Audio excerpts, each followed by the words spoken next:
Bonjour, la fête des rameaux approche et je viens partager avec vous mon témoignage de mamie.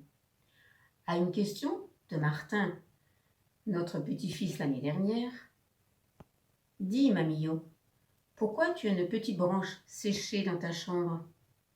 Ah, bonne question. Laisse-moi un petit peu de temps et je te donnerai ma réponse. Pendant la sieste de Martin, j'ai réfléchi. Et pour compléter ma réponse, j'ai été fouillée dans mes archives. Voici à peu près ce que je lui ai répondu. Lorsque Jésus est entré dans une ville appelée Jérusalem, monté sur un âne, les habitants sont venus l'accueillir en mettant leurs vêtements sur le sol et ils agitaient des branches de palmier. Mais les palmiers ne poussent pas partout. En fait, les rameaux proviennent de n'importe quel arbre, pourvu qu'il soit vert. Puis, le plus souvent, laurier dans l'ouest de la France, là où nous habitons, olivier en Corse et en Espagne, saule en Angleterre et en Russie. Et ils sont bénis lors de la messe des rameaux.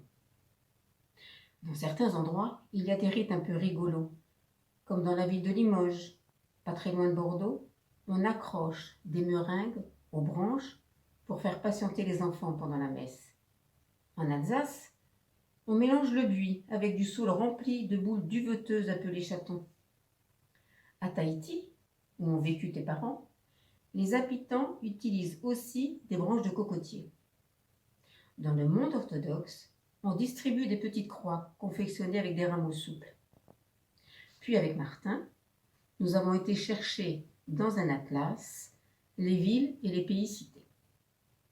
Au cours de ma recherche, j'ai trouvé un article intéressant, mais que je n'ai pas partagé avec Martin, car un peu compliqué pour lui.